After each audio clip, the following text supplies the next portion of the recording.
Waste Bengal में आए रेमल तूफान के असर से असम में भी जिंदगियां मुतासर हुई हैं। रेमल तूफान की वजह से मंगल को तेज हवाओं के साथ हुई बारिश ने असम में तबाही मचा दी। तूफान की जद में आकर एक 17 साल के लड़के की मौत हो गई और कई लोग जख्मी हो गए।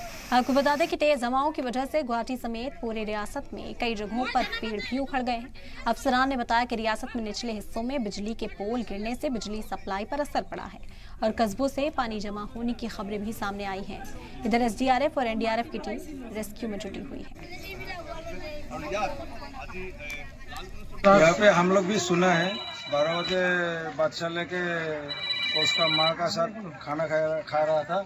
इसी टाइम में वो इतना बड़ा वाल इधर में गिर गया था। उसका घर में पूरा घर टूट गया है और बादशाह को निकाल के मेडिकल में लिया है। बहुत टाइम लगा है निकालने में। बहुत बड़ा वाल था, 10 इंची का वाल था।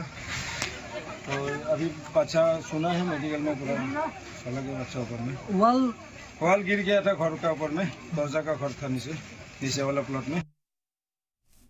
बंगाल में तबाही मचाने के बाद रिमल समुद्री तूफान गुवाहाटी, असम और मेघालय में भी अपना तांडव दिखाया।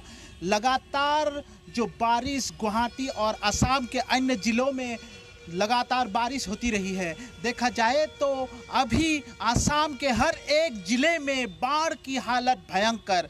निचले असम हो या ऊपरी असम, दोनों ही जगह में बाढ़ का हालत भयंकर। देखा जाए तो बराक वैली के हाइलाकंडी और करीमगंज डिस्ट्रिक्ट में ज़्यादातर बाढ़ का प्रभाव देखा जा रहा है। उसी दौरान गुवाहाटी में भी आज जो एक दुखद घटना हुई है, जैसे कि रिमल तूफान के कारण लगातार बारिश गुवाहाटी में होती है और उसी दौरान एक पक्की जो दीवार जो गिर जाती है, उस गिर जाने के कारण एक बच्चा दीवार के मलबे के नीचे दब जाता है और उसकी मौत हो जाती है। देखा जाए तो रिमल तूफान के वजह से असम के हर एक जिले में मौत हो चुकी है।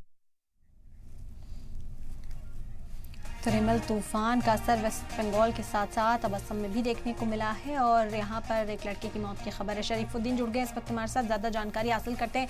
शरीफुद्दीन, क्या असर इस तूफान का देखने को मिल रहा है और किस तरह से राहत बचाव लोगों तक पहुंचाने का काम किया जा रहा है?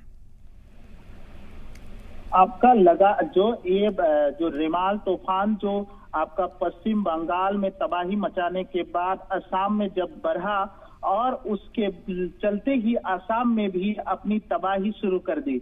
जैसे कि परसों रात से ही जो रिमल तूफान का प्रभाव ज्यादा देखा जा रहा था। कल तो बहुत तबाही मचा ली और आज भी जैसे कि आपकी ये जो तूफान के वजह से लगातार बारिश हुआ है। लगातार बारिश होने के कारण असम में अभी बाढ़ की हालत होगी। पहली बार में ही ज्यादा नुकसान देखा जा रहा है। ऊपरी असम और निचले असम सभी जगह पर अभी बाढ़ का तांडव मचा हुआ है। सिलचर और हाइलाकांडी जो और करीमगंज है, उस जिलों में बाढ़ का तबाही देखा जा रहा है और नौगांव होजाई में भी बाढ़ का तांडव लगातार। उसी के दौरान गुवाहाटी में एक बड़ी घटना हो चुकी है। गुवाहाटी के जो लालगणेश जो काहिलीपरा इलाके के कृष्णनगर है, कृष्णनगर में एक जो पक्की दीवार आपका धंस जाने से आपका वो एक बच्चा उसके मलबे के नीचे दब जाता है और उसी दौरान उस बच्चे की मौत हो जाती है। लगभग अभी डिजास्टर अथॉरिटी के तरफ से जानकारी मिली है, अभी पूरे असम में कुल मिला के 5 मौत हो चुकी है जो तूफान के जो कारण। अन्य जगह पर देखा जाए तो आज सुबह बिलासीपारा, धुबरी के बिलासीपारा से एक घटना सामने आ रही है कि वहां पे जो स्कूल बस एक जा रहा था, उसको स्कूल के जो टेम्पो में कुछ बच्चे जा रहे थे स्कूल में, उसी दौरान एक बड़ा पेड़ उस टेम्पो में गिरा। तो तबाही की तस्वीरें कुल मिलाकर शरीफुद्दीन हर तरफ देखने को मिल रही है और इसी वजह से लोगों से अलर्ट रहने की अपील की जा रही है। बहुत शुक्रिया शरीफुद्दीन आपका तमाम जानकारी के लिए।